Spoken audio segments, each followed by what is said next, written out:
Boa noite, irmãos, queridos alunos, a paz esteja com cada um de vocês. Estamos retornando nas nossas aulas de panorama bíblico via online. Obrigado porque você está tendo essa paciência de nos receber na sua casa, podendo ouvir essas aulas. E eu espero que você tenha acompanhado as leituras, da palavra do Senhor, que nós estamos deixando para você acompanhar a caminhada bíblica, que é o panorama bíblico, de uma forma geral, não livro a livro, mas dos principais fatos e acontecimentos, na sequência cronológica. E na última aula nós falamos sobre a divisão do reino, 10 tribos do norte, 2 tribos do sul, os reinos do norte sendo levados cativos pela Síria, o reino do sul, Judá e Benjamim, as 2 tribos, mais tarde foram levadas cativos pela Babilônia. E aí nós sabemos que Deus levantou profetas tanto para o reino do norte quanto para o reino do sul. Deus levantou profetas para exortar, para avisar o povo da iminente catástrofe que iria acontecer com eles, ou seja, seriam levados cativos novamente. E o povo não deu, as tribos não deram ouvidos à palavra, às mensagens dos profetas, que de uma forma geral era um tipo de um clamor da parte de Deus para que eles regressassem a servir ao Senhor. Volta-te, ó Israel, ao Senhor teu Deus. Então, de uma forma geral, a mensagem dos profetas antes do cativeiro era para que o povo se arrependesse e buscasse ao Senhor. O reino do norte não deu ouvidos e a Assíria os levou cativos. E depois eles foram dispersos no reino da Síria. E aonde eles moravam, na terra de Canaã, os assírios trouxeram pessoas estranhas para morarem ali. Mais tarde houve aquela miscigenação, e são os futuros samaritanos, que nós vamos ouvir falar na época de Jesus.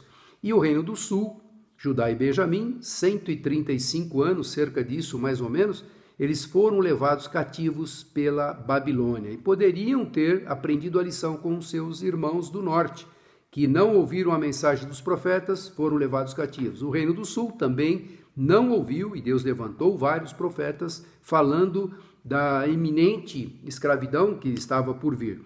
E, por causa disso, foram levados cativos pelo rei da Babilônia, Nabucodonosor.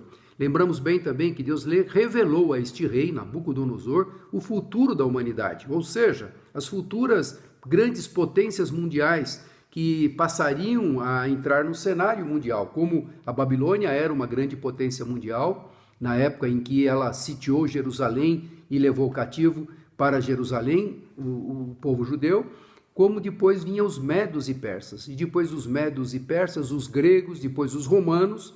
Tudo isto Deus revelou a um rei pagão, revelou em sonho, mas quem deu a interpretação, a revelação mesmo da parte de Deus, foi o seu profeta Daniel. Então, lá no cativeiro, Deus levantou 2 profetas, Daniel e Ezequiel. Daniel falava diretamente na corte com o rei, e ele esteve lá no reinado de Nabucodonosor, de Nabonido, Belsazar, que foi o último da Babilônia, e depois de Ciro e Dario também. Olha quanto tempo ele ficou, mais de 70 anos ali na corte, sendo um grande exemplo para todos nós hoje que temos a vida de Daniel como um exemplo a ser seguido.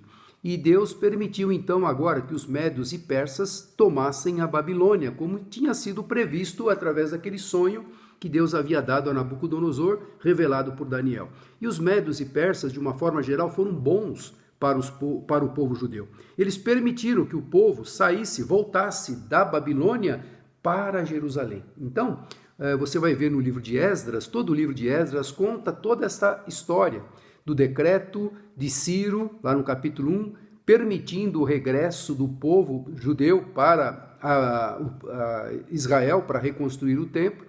E depois você vai ver que vai haver uma paralisação, eles vão para lá com cerca de 50 mil pessoas, com esse primeiro decreto de Ciro, para restaurar o templo, restaurar a construção do templo. A primeira coisa que eles fazem, restauram o altar da adoração ao Senhor, depois, no segundo ano, colocam os alicerces do templo e a obra fica paralisada. Os moradores lá também queriam participar desta obra e eles não concordaram, porque foi dado a eles o privilégio e a ordem pelo rei Ciro de restaurarem o templo. Então aí levanta-se uma calúnia com relação aquele povo, que aquela cidade no passado tinha sido uma cidade que deu muito problema aos demais reis, aos vizinhos, e escreve uma carta, e essa carta vai lá para Suzã, onde já tem o rei Artaxerxes, e depois autorizando, né, esse rei autoriza depois Esdras também sair da Babilônia e voltar para Jerusalém. Tudo isto nós vamos ver no livro de Esdras, toda a caminhada do regresso do povo de Israel da Babilônia para Jerusalém. Mas o interessante, o povo começa bem a obra, né? Começa bem entusiasmados a restaurar o templo. Não demora muito, logo a apatia, o desânimo, né? E os opressores, as mentiras, fazem com que aquela obra seja estabilizada, parada por 16 anos aproximadamente. Até que Deus levanta lá Ageu. Ageu, Zacarias e Malaquias são os três últimos profetas pós-exílio. Ageu, Zacarias e Malaquias. Então Ageu vai ser levantado por Deus, é um profeta idoso já, vai profetizar cerca de 4 meses, incentivando o povo a voltar à obra, a voltar a trabalhar, a voltar a construir o templo que já estava paralisado por 16 anos. Olha, 16 anos a obra estava paralisada. Começaram bem com Zorobabel, logo que Ciro autorizou através do seu decreto que eles regressassem, regressaram, colocaram o alicerce do templo no segundo ano, no primeiro ano fizeram o altar e parou-se a obra. E agora Deus levanta Ageu para chamar a atenção desse povo. Por que as suas colheitas são escassas? Por que o teu salário não dá para nada? Você planta e não colhe. Então era uma forma de mostrar ao povo que as bênçãos do Senhor não estavam sobre a vida daquele povo. Então o povo plantava e não colhia. O dinheiro não dava para nada, era escasso, e aí Deus levantou exatamente Ageu para falar. Sabe por que acontece isso? Porque vocês estão dando prioridade aos seus próprios bens, às suas casas estucadas, casas bem acabadas, enquanto a casa do Senhor, a qual o propósito inicial era para que vocês reconstruíssem, está abandonada.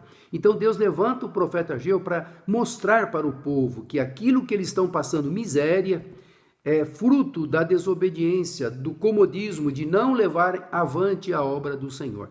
Então, com esse incentivo, Ageu então faz com que o povo volte a trabalhar novamente, né, na casa do Senhor. Depois Deus levanta Zacarias, Ageu, Zacarias também junto com Ageu, Zacarias, incentivando o povo para reconstruir o templo. Levou-se mais 4 anos até que a casa do Senhor ficou totalmente completa. Mas a gente vê aí que o povo, quando tem um propósito e deixa esse propósito, Deus ele deixa o povo tomar a sua atitude, a sua decisão.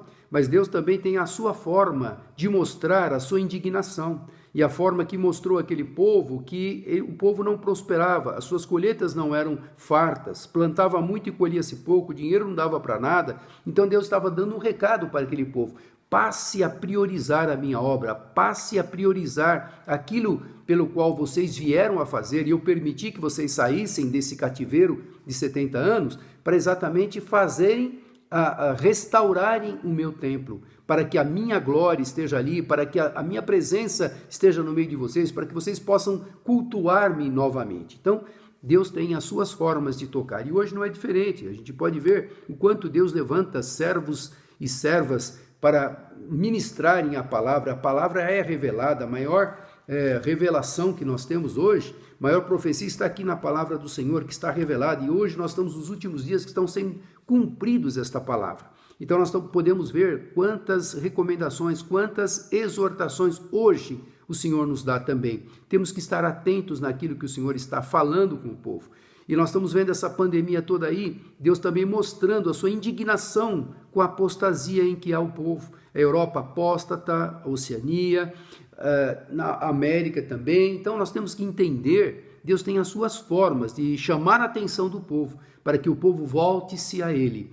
E agora Deus levantou Ageu e Zacarias, e esses 4 anos, Ageu profetizou 4 meses, Zacarias mais uns 3 anos e meio, incentivando o povo, mostrando as coisas futuras que seriam que iriam acontecer com o povo, e ele vai relatar até coisas que vão acontecer quando Jesus voltar em glória, pisar o Monte das Oliveiras, está lá em Zacarias, quando vai mencionar sobre o reino milenar, também incentivando o povo que Deus tinha planos com aquela nação. Foi um povo separado e Deus tinha planos para que aquela nação realmente fosse uma bênção para as demais nações. E aí você vai ver, depois a segunda deportação, a segunda leva que vai ser com Esdras, o escriba, que Deus vai permitir, mais ou menos, uns 60 anos depois que Zorobabel chega, Esdras vai para lá com a finalidade de trabalhar a espiritualidade do povo, e ele vê aquele povo caindo na apostasia, se misturando, casando com as filhas, né, dando seus filhos com as filhas daqueles povos ao redor, novamente em pecado. O povo precisa toda hora estar sendo alertado, estar sendo exortado para não cair em tentação, não cair em pecado. Então, Esdras vai lá com essa finalidade. Quando ele vê o nível espiritual do povo, vê a desobediência do povo, ele se prostra na praça da cidade, rasga suas roupas, tira os cabelos, para mostrar a sua indignação, ele ora uma oração fervorosa de arrependimento, tocando aquele povo. Aquele povo então percebe o que pecado eles estão ocorrendo e que grande erro aquele povo está nesse momento. Então eles fazem ali um compromisso com Esdras de dispensar as suas mulheres estranhas, aonde Deus havia proibido que eles se contaminassem, fizessem alianças de casamento com povos outros que não fosse o próprio povo judeu. E aí então nós vamos ver a restauração ali, não demorou muito, o povo já estava ficando apóstata de novo. E Deus levanta Esdras para restaurar a fidelidade e a fé desse povo. E não demora muito, depois de 13 anos aproximadamente que Esdras estava lá, Deus levanta Neemias, o copeiro lá do rei Artaxerxes. Lembra do rei Artaxerxes que liberou Esdras e que liberou Neemias, que era o filho de Assuero. Assuero era aquele rei que a rainha Esther casou. Então, o livro de Esther está nesse contexto aí, nos medos e persas, né? Depois da queda da grande Babilônia, tem os medos e persas, você vai ver a história da rainha Esther, com o rei Assuero, e o filho do rei Assuero é o Artaxerxes, né?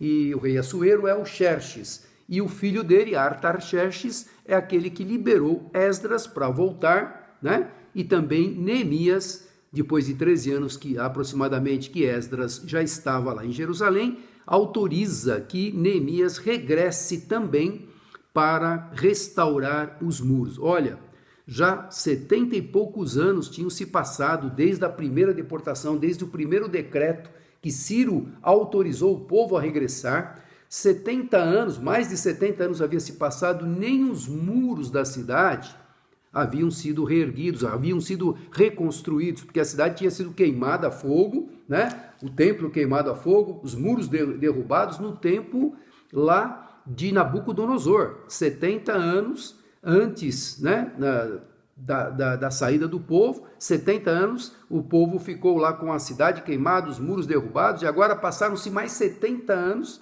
que o povo já voltou com a primeira leva com Zorobabel, onde Esdras já tinha ido, e agora foi Neemias com a finalidade de o quê? Reconstruir o templo. E ali nós vamos ver uma grande oposição, né? Os moradores daquela terra também impedindo que Neemias fizesse aquela obra. Mas nós vamos ver uma história linda que está lá no livro de Neemias. Você conhece a história de Neemias? Então Esdras vai contar o retorno, né, do povo de Israel com Zorobabel, depois ele mesmo retornando, e depois Neemias retornando, e o livro de Neemias mostra toda a história de Neemias como copeiro lá de Artaxerxes, e quando ele estava triste de saber notícias da sua cidade, que os seus muros estavam derrubados, a cidade estava vulnerável, os muros significavam que a proteção. É como se nós não tivéssemos a proteção, é como se muitas vezes a gente age à força dos nossos braços, não temos a proteção do Senhor, quando a gente abandona os caminhos do Senhor. Então Neemias sentiu forte em seu coração e pediu autorização para o rei Artaxerxes, que era o rei que gostava muito de Neemias, e o rei autorizou que ele voltasse e com esta obra, com esta finalidade de restaurar os muros. Sabemos das lutas que ele enfrentou, tudo isso você vai encontrar no livro de Neemias. Então, olha, se você quer acompanhar a história direitinho O que eu estou falando é bem resumidamente aqui. Esdras vai te dar toda a história do regresso do povo, a sua missão, e também vai mencionar os profetas Ageu e Zacarias, no próprio livro de Esdras, e agora um livro de Neemias, que também vai completar a restauração dos muros. E olha, esta obra que ficou paralisada aí por mais de 70 anos, Neemias, ele mobiliza o povo. Primeiro ele chega lá, vai ficar a par da situação, ele vai olhar em que situação está o muro, não fala com ninguém, mas ele tinha um propósito, ele tinha uma certeza, ele tinha um objetivo de restaurar os muros.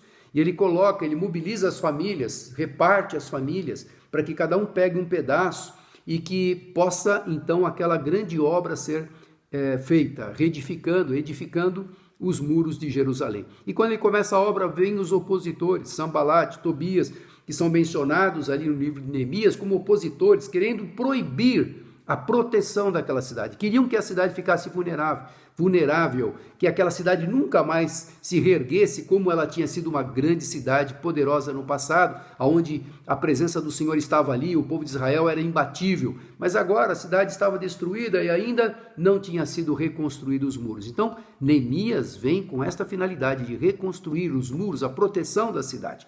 E em 52 dias, olha, coisa que mais de 70 anos estava paralisado, ele conseguiu mobilizar todas as famílias para que se reunissem, cada um tinha um trecho dos muros que tinham por sua responsabilidade de reerguer, e em 52 dias eles concluíram aquela obra. Mesmo com aquelas ameaças, Tobias e Sanbalate, proibindo que eles reconstruíssem, mandando cartas lá para Artaxerxes, levantando calúnias para que a obra não fosse reconstruída e tudo mais. Isso daí nós podemos ver que quando alguém é tocado pelo Espírito Santo, quando Deus dá uma missão, dá uma finalidade, dá um propósito, dá um objetivo, e o Senhor realmente te leva à frente da obra, faça, porque Deus está com você. Ninguém pode impedir aquilo que Deus colocou nas suas mãos, que você seja uma grande bênção. Então, tome como exemplo a vida de Neemias, a finalidade pela qual ele regressou,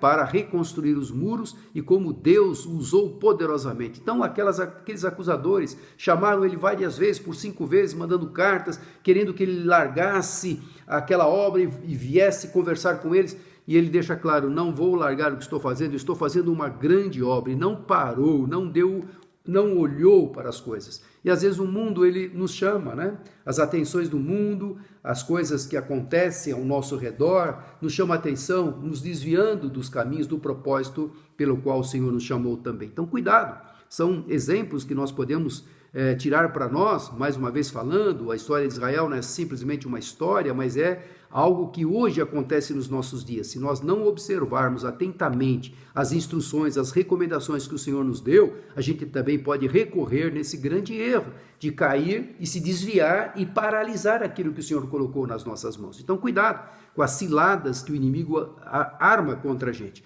Então, a gente precisa tomar cuidado de saber que aquilo que Deus determinou para que a gente faça, que seja feito, porque o Senhor realmente está conosco. E se Ele nos colocou nas mãos, Ele vai pelejar por nós. A boa obra que Ele começou com a gente, com cada um de nós, Ele vai concluir, como diz a palavra do Senhor. Então, aí nós podemos ver que depois que Ageu profetizou, depois de 16 anos paralisado a obra do templo, em 4 anos eles terminaram. Então, Ageu e Zacarias profetizaram nesse período em que, após 16 anos, desde o seu regresso da Babilônia para Jerusalém, ficou paralisado. Agora, em 4 anos, onde Ageu e Zacarias profetizaram, animando o povo para que o povo voltasse a reconstruir o templo. Quando começaram a reconstruir o templo, com a profecia de Ageu, logo o desânimo veio à tona, porque os mais idosos, aqueles que conheciam o primeiro templo, o templo que Salomão havia feito, com toda aquela reverência, com toda aquela suntuosidade, com toda aquela imponência e toda a riqueza que ele tinha, porque Davi tinha deixado muita prata, muito ouro, muito material, madeira, ferro, tudo deixou para que ele construísse. Então ele tinha a sabedoria que Deus lhe deu, porque ele havia lhe pedido. Então Salomão construiu aquele templo suntuoso, magnífico. E agora os mais idosos, vendo aquela estrutura simples, com Zorobabel construindo, voltaram cativos, escravos, que não tinham recursos e estavam construindo algo mais simples. Então, desânimo, aqueles mais idosos começaram a desanimar aquele povo que estava reconstruindo o templo. Olha, esse templo não chega aos pés daquilo que era o templo. Nós estamos reconstruindo o mesmo local, mas esse templo é muito mais simples. Então aquele desânimo começou a tomar conta novamente do coração daqueles edificadores. E aí Deus levanta novamente o profeta Ageu para falar: olha, Deus não está preocupado com a aparência, com o acabamento desta casa, porque a glória desta segunda casa será maior do que a primeira. Então Deus estava preocupado com a fidelidade, com o entusiasmo, com a dedicação, com a vontade em servi-lo, em adorá-lo, em fazer aquilo pelo qual eles haviam sido, pelo qual eles tinham retornado. Então, aí com esta palavra de ânimo novamente do profeta Ageu e também com Zacarias, eles concluem o templo em 4 anos. Então, ao todo, 20 anos desde o seu regresso, desde o início dos fundamentos até a conclusão, o templo em 20 anos foi concluído. E aí vem, como eu havia falado, Esdras, depois de 60 anos do retorno, e tratando a parte espiritual do povo que já estava realmente precária, porque já estavam se contaminando, casando com mulheres estranhas, e Deus levanta então Esdras para chamar a atenção, repreender o povo e consertar a parte espiritual. Ele era um escriba, ele era uma pessoa temente a Deus, fez uma oração, o povo se comprometeu com ele, dispensou as mulheres, casamentos estranhos, tudo isso Deus restaurou a parte espiritual. E depois Neemias, 13 anos depois, aproximadamente, que Esdras chega, e aí também restaurando os muros de Jerusalém. E aí nós vamos ter o último profeta. Eu falei os 3 últimos, né?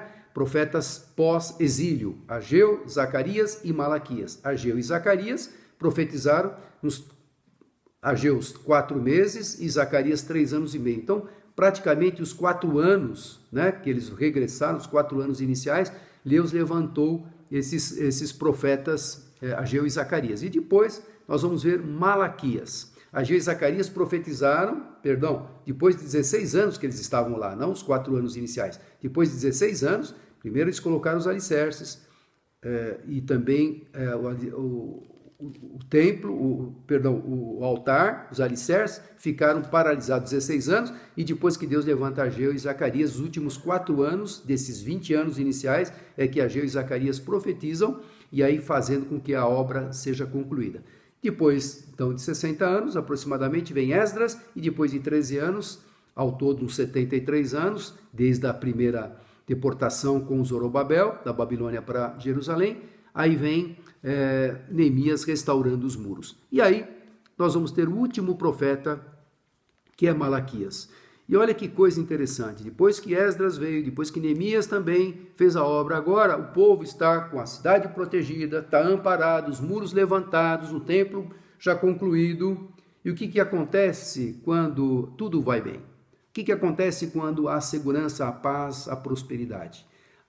O comodismo também vem. Não é assim? Não é assim com a gente? Quando você está com um bom emprego, está com saúde, a tua família está bem, todos estão estabilizados, não há problema, todos estão bem na saúde, financeiramente, aí a gente começa a achar que nós precisamos viver a vida, nós precisamos curtir a vida. E aí a gente começa a dar 1001 desculpas para não servirmos ao Senhor, ou para não termos aquele compromisso de fidelidade para com o Senhor. Então eu não acho mais tempo para ir na casa do Senhor, para servi-lo, para adorá-lo. Eu acho que quando me sobra algum tempo, eu vou ter que aproveitar para sair com a minha família, para passear. Não sou contra isso, de forma alguma. Só que existem prioridades. Prioridade em primeiro lugar é Deus. Buscar em primeiro lugar o seu reino e a sua justiça, que as demais coisas vos serão acrescentadas. As demais coisas é o teu lazer, é a tua vida social. Tudo isso Deus permite sim, mas Ele quer ser o primeiro na sua vida. E aí na época de Malaquias, então vamos falar quase 100 anos depois do regresso, né, da Babilônia para Jerusalém, quase 100 anos depois se passaram, e agora nós vamos ver uma situação extremamente comum, como nos dias de hoje. Os profetas daquela época, né? Os sacerdotes daquela época, que profeta é Malaquias, os sacerdotes daquela época estavam fazendo os ofícios pensando em dinheiro, não por um chamado, não por uma dedicação. Eles cobravam para fazer, começaram a negligenciar o culto. Eles eram os líderes, eram os responsáveis de levar o povo à adoração a Deus. Começaram a fazer holocaustos de animais defeituosos, oferecendo ao Senhor animais defeituosos. Os seus cultos não eram mais cultos com reverência. E o próprio Malaquias agora vai chamar a atenção desses profetas, vai repreender esses profetas. O culto rotineiro era sem espiritualidade. Você vai ver lá no primeiro capítulo de Malaquias, as ligações prejudiciais, casamentos com mulheres estranhas e até divórcios eram autorizados, né? Separações entre casais já era comum. Pôr em dúvida a justiça de Deus, colocar em dúvida a justiça de Deus. Olha o nível, a liderança, né, que eram os sacerdotes, estavam passando para o povo. Olha que compromisso, que falta de compromisso com Deus, até questionavam a justiça de Deus. Roubavam a Deus. E você conhece muito bem essa passagem, né? Em quem nós temos roubado? Aí o Malaquias fala, roubará Deus ao homem? Sim. Roubará o homem a Deus? Sim. Em quem nós temos roubado? Eles perguntam e questionam. Aí Malaquias fala nos seus dízimos, nas suas ofertas. Então eles estavam roubando a Deus. Aquilo que era do Senhor, eles pegavam para eles. Então nós vamos ver tudo isto. Eles eram pecadores, eles faziam coisas abomináveis, e Malaquias está lá para repreender.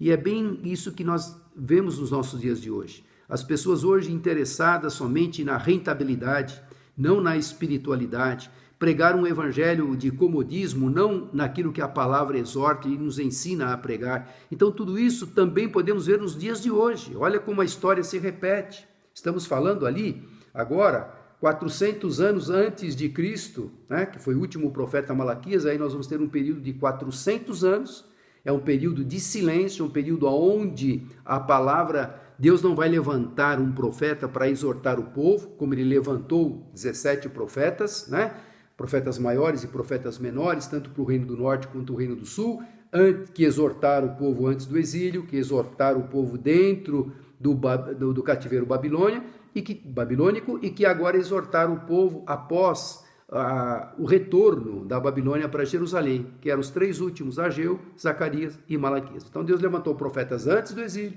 no exílio, Daniel e Ezequiel, e depois do exílio, Ageu, Zacarias e Malaquias. E depois de 400 anos, depois de Malaquias, nós vamos ter um período que é chamado interbíblico, que é um período de silêncio, porque Deus não vai levantar um profeta. A história continua. Você vai ver lá nesse período aí o fim do Império Grego, lá no ano 167. Primeiro vem Babilônia, depois os Medos e Persas. O período Médio e Persa está no teu gráfico, aí vai até 332 a.C. E depois vem o período grego, que vai até 167 a.C. Lembra que aí vem o Império Grego, que levanta Alexandre o Grande. Alexandre o Grande, um grande dominador, morreu frustrado da vida com 33 anos aproximadamente, porque ele já não tinha mais o que conquistar, ele conquistou tudo que ele podia conquistar. Então o seu império, o Império Grego, vai até 167 anos antes de Cristo. Aí tem um período pequeno, de 167 até 63, que é um período de liberdade, um período de independência do povo de Israel. E depois, em 63 antes de Cristo, está tudo lá no seu gráfico, nós vamos ter o Império Romano, Império Romano, as duas pernas de ferro, né, que vão começar a reinar antes de Cristo e vão lá passando até 100 e poucos anos, se eu não me engano, depois de Cristo, o Império Romano ainda dominava. Então nós vamos entender que aquela visão que Deus deu a Nabucodonosor está sendo cumprida literalmente. Babilônia, Medo-Persas, Grécia e agora Roma. E aí, na época que Jesus vai chegar, nós vamos ter quem dominando o Império Romano. E o que é que o povo de Israel esperava? Um grande libertador, alguém que os libertasse do jugo romano.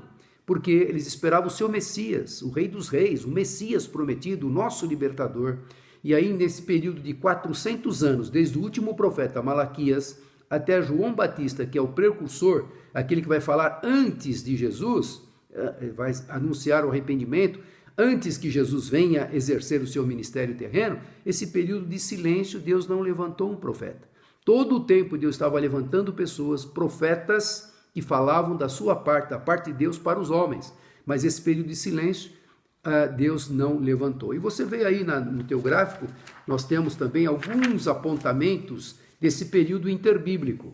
Mas você pode ler com calma aí vai falar, né, dos fatos acontecidos nesse período, através dos livros apócrifos, gregos e romanos, temos conhecimento de fatos e a importância dessa história. Os livros apócrifos relatam muitas coisas sobre isso. O povo judeu sofreu muita opressão, invasão, e muitos perderam suas vidas por causa das nações dominadoras. Grupos tementes a Deus guardaram com suas vidas os livros sagrados que Esdras copiara em um único livro contendo leis, profetas e salmos, o escriba Esdras. E aí a gente vai ver que também Deus levantou nesse período 70 eruditos para traduzir a Bíblia do hebraico para o grego, a Septuaginta. E esses eruditos foram levantados também neste período para traduzirem a palavra de Deus do grego para o hebraico. Então a gente vai ver, é um período onde Deus não vai levantar um profeta nesse período interbíblico, mas agora Deus vai se preocupar em levantar João Batista, o precursor de Jesus. Ele vai falar, vai proclamar a vinda do Messias, aquele tão esperado. E aí nós vamos ver, né, como Deus vai preparar o ambiente para que a vinda do Messias chegue. E aí você vai me perguntar, mas será que Jesus veio na época certa? Será que na época que ele veio era a melhor época para que as boas novas da salvação, né, fosse pregada, que ele morresse naquele momento? Era o tempo certo? O povo, a humanidade estava preparada para a sua vinda?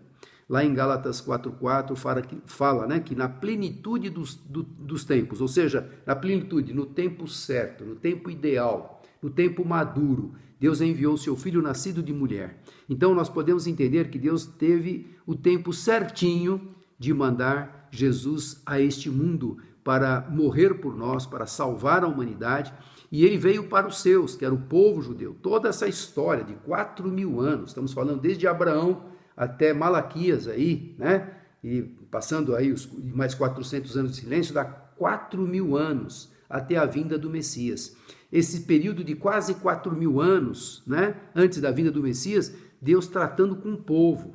E esse povo esperando o Messias, esperando aquele Redentor, aquele que iria livrá-los do jugo romano na cabeça deles. E eles queriam um rei, não aquele que veio humilde numa manjedoura. Esse não serve para nós. E a palavra fala, ele veio para os seus, e os seus não o receberam. O povo judeu não o aceitou da forma com que ele veio. E aí ele conclui, mas a todos quantos os receberam, Deus deu-lhes o poder de serem feitos filhos de Deus. Somos nós, os gentios.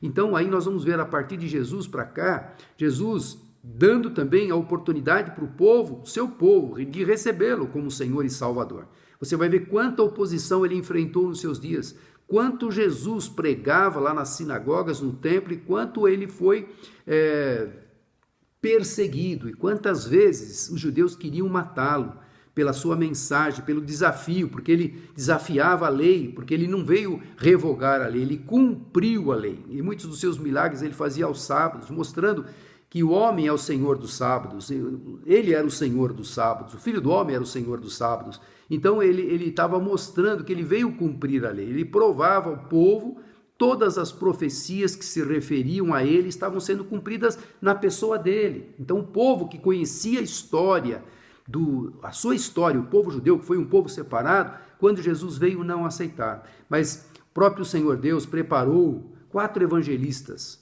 para relatar a história do seu Filho, Jesus Cristo, vindo a este mundo. Mateus vai escrever para os judeus.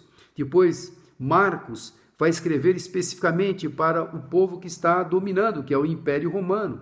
Lucas vai escrever para os gregos, que era um império anterior aos romanos. E João, o Evangelho de São João, é para todos os demais povos, né? Que possam saber que Jesus veio para eles também. Então Deus vai preparar 4 evangelistas que vão relatar a história da vinda do seu Filho de uma forma muito especial. E é importante nós entendermos que Deus ele preparou todo o ambiente, todo o momento propício para a vinda do seu filho. Ele não veio tarde e também não veio antes, ele veio na hora certa, no tempo maduro, como nós podemos ler lá em Gálatas 4:4. Então é importante entendermos que Deus agora, com a vinda de Jesus, vai tratar com o seu povo, vai tentar mostrar para o seu povo que ele, Jesus, cumpriu todas as profecias do Velho Testamento, e o povo de Israel conhecia muito bem as profecias e que se cumpriram em Jesus, mas não deram crédito. E nós conhecemos muito bem as acusações que esse povo fazia com relação a Jesus, as mentiras, as calúnias, e ao ponto de levarem à cruz. Então, nós podemos ver que Deus agora vai dar um stand-by para o povo de Israel.